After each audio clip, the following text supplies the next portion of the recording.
The 7th training camp practice for the Indianapolis Colts in the books. A night practice here at Grand Park on Thursday, going off without a hitch. A fireworks show afterwards, and started things off hot too. Carly Gordon, Colts owner, addressing the fans ahead of practice, giving everybody a free round of beer, kind of honoring Jonathan Taylor's contract extension. Jonathan Taylor saying he appreciates the fans, wants to be a Colt for life, like he said in ad nauseum in the past. So that was a fun little wrinkle into everything before practice. It was a lively crowd on hand, no question about it, and there was a ton of 11-on-11 work here at Grand Park for Colts training camp practice here at night. Ton of first-team offense, first-team defense, ton of second teams moving the ball down the field. And what impressed me, again, was just the accuracy of Daniel Jones. It just feels like he's really in command of this offense when he's out there on the field. It doesn't feel like he's coming off an injury. That's the way he's looking here at Colts training camp. Took off and ran a couple times, felt like he got up to full speed, something we haven't really seen post-Achilles injury for Daniel Jones. So just progress every single day, and that health is becoming less and less of an issue right now as far as Daniel Jones goes, and the question marks seem to be being answered when it comes to him and just the way he's performing as well. I mentioned the accuracy, a deep ball to Tyler Warren down the near sideline, following it up with a 20-plus yard pass on a double move by Ulysses Bentley IV for a touchdown. Two really nice throws by Daniel Jones. Getting Nick Westbrook-Akine involved. He has been flashing unbelievably well throughout Colts training camp, really taking advantage of his opportunities while Alec Pierce is still sidelined recovering from that ankle surgery as he tries to get back here for Colts training camp. But Nick Westbrook-Akine looking really good, as I mentioned, but the drop-off between the first team and second team offense is pretty significant. I would say there's a lot of inconsistency when it comes to Anthony Richardson and Riley Leonard. Certainly nobody has emerged right now as far as the backup quarterback is concerned. Shane Steichen said there's been flashes, you'll hear him in a second, flashes of that consistency between the two. There's far too many balls on the ground. Anthony Richardson sailing the ball to Deion Burks, picked off by Mekhi Blackman here on Thursday. Riley Leonard picked off by Austin Ajike, the linebacker, in 11-on-11. So both struggling, both a little panicky, both not as in command, certainly, as Daniel Jones in that first-team offense. But Shane Steichen telling us the defense actually won the day as far as their point system and how they kept track during these 11-on-11 periods. Sauce Gardner, Charvarius Ward with pass breakups that come to mind. And just, again, good work, guys, into the quarterback as well. It was kind of an even-keeled between the offense and defense here on Thursday night. As far as the kicker competition goes, Spencer Schrader, 7 of 10. Blake Grupe, 8 of 10. During their opportunities here on Thursday night. Both missed from 53, both missed from 61. Schrader mixed in a miss from 47, I believe, during that competition. So that no answers there as well as these competitions ensue. We keep getting more and more data points as far as that's concerned. Here for Colts training camp, we got a chance to hear from the $44 million man, Jonathan Taylor, after practice, Shane Steichen, Matt Gonzalez, and rookie safety AJ Haulcy as well after practice. So you talked to your agent. So how quickly did things progress, or did it seem like things were already pretty close? Things were definitely progressing. Like I told you guys, I always had faith, and it's just a matter of time. It takes time to work through kind of those things, those deals. So just being able to stay patient and just knowing that both sides wanted the same thing. We had a common goal. Do you feel like what does a commitment show you? And like you said, it's a commitment. It's a commitment not only to myself and my family, but like I said, I've always said throughout the years I wanted to be here, for the rest of my career. So, like I said, we all had the same common goal. Did Bijan's deal getting done, did that help speed things up, or did you feel like things kind of happened independently? I think it happened independent, but obviously, sometimes those things do have influence. It gives people ideas, things to work off of. So I think to an extent it definitely played a part for sure. Obviously every deal does. You see someone just went today, shout out to Jameer as well. So. Is it meaningful to you to be part of this core of running backs that seem to have kind of changed the trajectory of how, from a business standpoint, of how these guys are treated? It does, but I mean, it was progressive. I mean, if you look over the course of the years, it was progressive from, you look at McCaffrey and Saquon and, the different backs that it definitely was a thing that progressed over the years. So that's why I always say it's a work in progress. But it all starts with putting a good product on the field. JT, looking at your history from college even till now, you've had a lot of carries and things like that. People talk about that a lot, but how much do you think you still have left to give to the game? I think I still have a lot. I mean, obviously, if you just keep betting the same thing, obviously you might hit eventually. So everyone keeps talking about the carries. You're going to keep saying it until something happens. So it's my job to just continue to take care of my body and keep doing what I'm doing. JT, you talk about commitment and this team giving you that. What is it about being part of this team that excites you and why you wanted to stay here? Well, number one, I think it's not only the players that we have from an on-field perspective, but the type of guys that they are from an off-field perspective. I know what they do, the type of work they put in, but I also know the type of guys they are, unselfish guys that are willing to give their all for the man next to them. So when you have a team like that, the sky is the limit. How early was there many running backs have signed 3 contracts with one team? Does that mean something to you? It does. I think we mentioned it earlier, the commitment that the club has towards me, but also the commitment that I have towards the club of that I want to definitely be a part of helping this organization and this team win and win for a long time. Thanks, Jonathan. Thank you. First off, great atmosphere out there tonight. The fans showed up. It was awesome. Obviously, under the lights, Grant Park just does a hell of a job with the setup. So, special night for everybody. It was good back and forth. Defense, we kept score. They won tonight. It was great. It came down to the wire there in a 2-minute drive. It was awesome. Shane, getting a deal done for JT, what does it say about what he means to the franchise? It means everything. I mean, the way he prepares, the way he goes about his business, the player that he is, he's so electric. Everything he does from a community standpoint, from a teammate standpoint, I can't say enough great things about him. Tremendous player all around everything. What impressed you most about how he carried himself through the negotiation process and while it was still up in the air? Yeah, I think he carried it the right way. You know what I mean? He wasn't holding in, he wasn't holding out. He was practicing with his teammates, obviously having faith in Chris and Carly to get that stuff done, and it got done. The last 2 practices in particular, 11 on 11, feels like Daniel's accuracy has really been there. Have you seen that? Yeah, absolutely. Obviously, we chart all the throws, we chart accuracy throws, all that stuff, and he's on fire right now. So it's awesome to see. It's obviously a good sign for our football team when he's throwing the ball that way for sure. Those 2 scrambles, yeah, when he came up through the middle, it looked like he really, maybe for the first time, got to full Daniel speed. Yeah, it looked good. It sure did. So that was exciting to see, very encouraging to see as well. So I love where he's at. It's awesome to see. Do you have your plan together yet for preseason next week? We're working through that. I'll probably have that later on this weekend. So go from there. Are you looking for the other quarterbacks? Are you looking for a little more consistency there? And what are you kind of working through? That's it. I mean, that's the guy that's going to be the most consistent is going to win that job. And so those guys are battling. It's back and forth right now. And obviously we'll grade the tape, go through it, and get better every day. Have you seen consistency from them yet? Or do you think? I think there's been flashes. But yeah, there's got to be work to done for sure.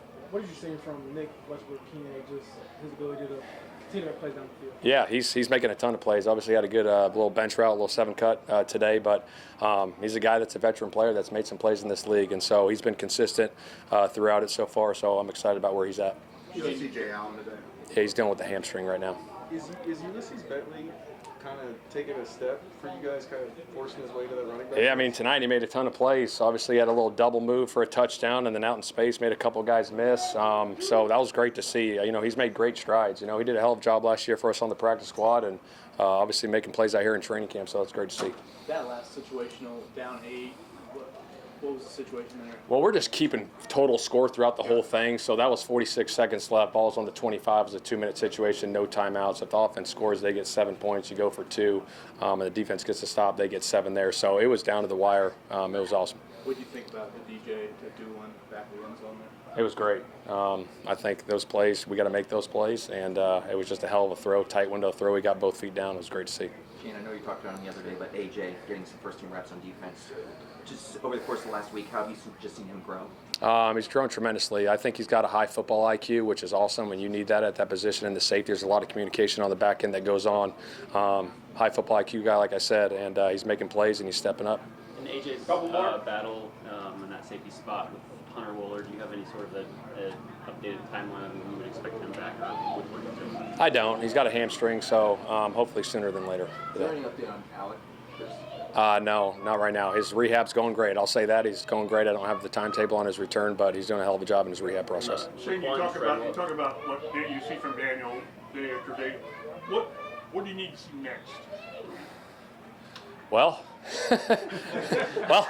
I think, you know what? He's doing a tremendous job. I mean, the biggest thing, we want to keep him healthy. That's the biggest thing. We want to keep him healthy all season. because we saw what he did last year, and I think we can recreate that if he's healthy out there. I got a lot of confidence in these players, a lot of faith in our guys to go make plays. So I'm excited about that going forward. All right, last one here. What is he dealing with right now? He has a hamstring as well. Yeah. All right, JT's All right. up. All right, thanks, guys. Everything. I mean, just seeing him run down the field and getting all those yards. I mean, it's great watching him, great playing for him, and we have confidence up front blocking for him. So it's been great. Yeah, we're excited to have him back.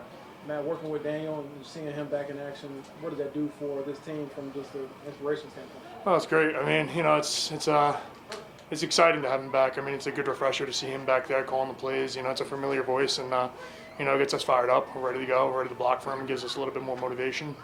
And we really appreciate how much effort he's put in to get back here. And I'm excited to have him back.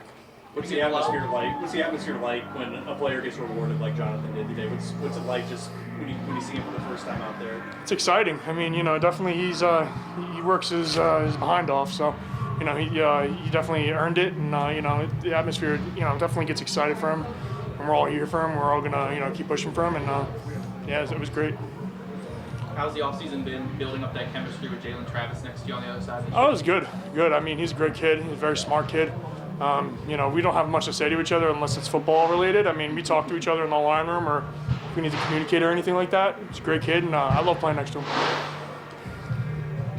Anyone else? All right. Thank you, Matt. How y'all doing? How's it going, AJ? Pretty good. Looks like you left the field briefly there and were able to come back in. Are you dealing with anything lingering? You think you're good? Nah, I'm all right. I'm good. What sticks out from getting all these reps? What have you learned the most in this first couple of weeks? Just the communication part. The communication play a big part and a big key in my role back there at safety. It's like I'm the quarterback, so just trying to get my communication right, and I know everything else will take place. Just like I say, the communication part. He helps me out after he say what he say. Then he's able to help me out and just give me tips about the game. AJ, how's your confidence grown over the course of this season so far? My confidence have grown a lot. Just getting into the NFL. And being an NFL player. Just taking reps. The more reps you get, the better you get at something. So I say, my confidence has grown a lot because I have gotten more reps. Have you gotten deeper into Lou's playbook? Do you have a sense of why this defense suits your strengths, or what how do you feel like you function in this defense? Can you repeat that one time? Yeah. As you've gotten deeper into Lou's defense, how do you feel like your skill set fits what you want to do? I feel like since I'm a versatile player, any defense I can fit into, so I said it fit me perfect.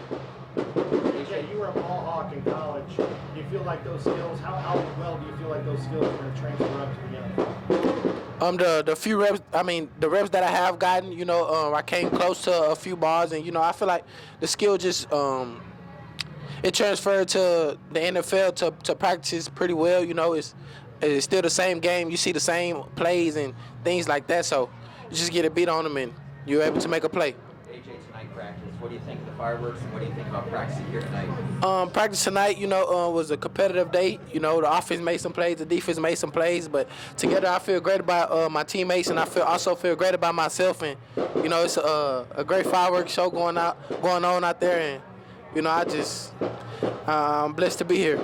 AJ, what's it like to be preparing for a game? You go through the draft process and things like that, run the 40. You have a game next week. What does that mean to you? It means a lot because that's what we do, running the 40, going to the combine. That's what we do those things for in order to get here and actually playing games. So I feel like it means a lot. You told us in the spring, one of the first days of practice, you had one tangent interception. How did that help your comfort level? I belong here, I'm ready to go. It's the same game, it just made me think about all the plays that I made in the past, and it was just something that I seen and something that I was able to do, and I got my hand on the ball and I brung it down. It was the very first day of practice, and going out there and make a play, it boosts your confidence a lot. Good updates from Shane Steichen on the injury front. Of course, talking about JT, his quarterbacks, and we got a chance to hear from the $44 million man, Jonathan Taylor himself, staying right here in Indianapolis. Jake Arthur of Locked On Colts joins me of Roundtable Sports. Jake, first things first, a deal got done. I think we all expected this. $22 million average annual value there for Jonathan Taylor. Yep. What do you make of the extension, and he's staying here in Indianapolis? I think this is definitely a win-win. Makes all the sense in the world. You give him the $22 million, makes him number 2 behind Bijan. Of course, as the day goes, already surpassed by Jahmyr Gibbs. Of course. But I think the 2-year deal is or extension, which puts him through 2028. Right. Very appropriate. That takes him basically to 30 years old. A fork in the road for a running back. Typically, you kind of can suss out whether he's going to take the Frank Gore, Derrick Henry route, or is he starting to kind of, be on the downward slope a little bit. Right. So I think the timing of this deal makes a lot of sense for both sides. If you're Jonathan, you could, probably cash in one more time if you're still on the upswing. Right. So really it's all about the Colts retaining their talent. I have heard a lot of people say, he's been on the team since 2020 and he hasn't led to wins, and it's like, it's more about what the Colts are missing, because imagine how many wins they would have without him in that time. So he's responsible for a lot of the success they have had. They just probably need to bring in a little more around him. Right. Seasons of 1,500 yards, 1,600 yards, 1,800 yards, franchise leader in rushing touchdowns, and 1,629 yards away from breaking Edgerrin James' record. Could definitely get it this season. I mean, we've seen it from him before. There's no question about that. So Jonathan Taylor staying in Indianapolis, that's great. A lot of 11-on-11 happening for night practice, the 7th training camp practice for the Indianapolis Colts here on Thursday. There's Daniel Jones in the first-team offense, and then there's the second and third-team offense not looking up to par, Jake. First things first, Daniel Jones, the accuracy just continues to be there. Shane Steichen, you heard, said, he's been on fire. And so what is he seeing from Daniel Jones? Because he's just putting the ball in the money. It's true. He's just been absolutely surgical. That last touchdown throw he had to Ashton Doolin in the back of the end zone, toe tapping, like no one else could get there. It had a beautiful ball. I think Ulysses Bentley had one of those as well. But yeah, Jones has just been spreading the ball around. He knows exactly what the receivers are capable of as well. Like you see, like the speedster receivers, he's hitting them on slants, getting the ball out in front of them with room to run. Guys like Nick Westbrook-Akina using his big body to box guys out and, getting chunk plays by giving him jump ball opportunities. Tyler Warren, obviously, had a big play out here as well. So Jones just understands what's around him. He understands the offense. He knows what Shane Steichen wants to do, and it's just total chemistry out here. And that's icing on the cake compared to the fact that physically we literally just cannot tell he was ever injured. Right. It feels like at some point we got to wake up from this dream or whatever, but I mean, this is a guy who works incredibly hard. By all accounts, he's a good guy. I think he deserves a full healthy season coming up. He's yet to have one in the NFL. Yeah, I mean, he worked his butt off to participate in training camp, and he had taken off up the middle a couple times. I mean, I don't know if we've seen him get to full speed, but that was dang close. I mean, getting out of the pocket and really running hard. It was really impressive to see. And you mentioned Nick Westbrook-Akine. Every day he just continues to flash. 6 or 7 chunk plays throughout practice tonight. Without a doubt, and that's the thing. So when he was with Tennessee, he was a vertical guy. I mean, obviously fast enough to get vertical and stretch the defense, but it was his big body that's really able to, dominate the defender, and that's how he kind of wins those jump balls. He's done a little bit of everything out here. With the last Saturday during the indoor practice, he had like a 50-yard bomb. We've seen him win downfield again. Daniel Jones connected with him once last week on something like that, and then the big-bodied receiver stuff that you need to see, kind of a diet version of what Alec Pierce gives you, I think. But they don't have Alec Pierce out here, so you got to have someone out here doing that. A big-bodied guy who can stretch the field and win 50-50 balls. I mean, that's kind of pacifying them in the offense right now until Pierce gets back. Really valuable reps for Nick Westbrook-Akine. Yeah. Probably the number one guy who's taken advantage of Alec Pierce's absence for my money through this week of training camp that's transpired. I mean, every single day he's flashing, and as good a shot as anyone to get that wide receiver 3. I mean, I know Ashton Doolin has been here, done that, but Nick Westbrook-Akine really flashing. All right, want to talk about Riley Leonard and Anthony Richardson, both with interceptions tonight. Anthony Richardson's was picked. Austin Ajike, a really nice play on Riley Leonard's interception there. There's just a significant drop-off, Jake, and Shane Steichen telling us, you know, he needs to see consistency. He said there's been flashes, but not consistent enough, it seems like, between these two. Yeah, not to keep piling on, but the only consistent part about these guys are the issues we continue to see. Yeah. For Anthony, it's failing to secure just a shotgun snap. Had a flubbed one under center tonight. Sailing balls high. The 2 interceptions he's had here in camp were both high balls to Deion Burks that were tipped and then intercepted by a corner. Right. And then Riley Leonard also just holding on to the ball too long. And then Feels very panicky. There was one play where Anthony Gould broke in on a dig route where he could have easily had him for a chunk play and just abandoned ship. Just didn't pull the trigger. Yeah, and it's like, what are you guys doing? So, like, yeah, where we're seeing Daniel Jones kind of at a master's level in this specific offense, you're seeing 2 younger guys who seem very unsure of what's going on. Yeah, there's no question about that. This QB2 battle is going to be interesting. Someone needs to emerge, and that hasn't quite happened yet. We're still early on in camp. No question about it. Last thing, kicker competition continues. We talked off camera. Blake Grupe, 8 of 10. Spencer Schrader, 7 of 10.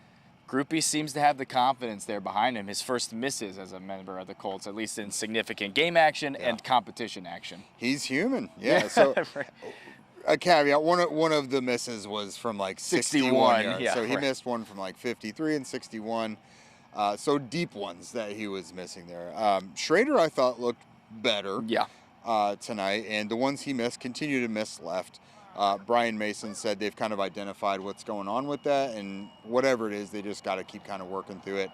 But Schrader, admitted to us earlier this week, he's maybe not 100% back to himself yet, so still working into that. I still think this has been a high-quality kicking competition, and for us to get into August and only just now seeing Grupe miss for the first time, including the spring, I think that sets up very well for the Colts kicking situation throughout the year. Yeah, no question about it. Both those guys, NFL-level kickers. Zero debate on that. So we'll see what happens there. Wide receiver 3, QB2, linebacker, a lot of answers still to be had. The Colts back at it this weekend, Saturday and Sunday, before going to Foxborough against the New England Patriots. Pretty much the entire week for that preseason game, leading up to that preseason game, I should say. The first game action for the Colts this NFL season as we trudge forward to football here in Indianapolis. That's Jake Arthur. Great, as always, to have him on. Dominic Miranda, thanks so much for watching. Keep it locked on our streaming platform with WTHR and, of course, Channel 13 as well. As Colts training camp continues.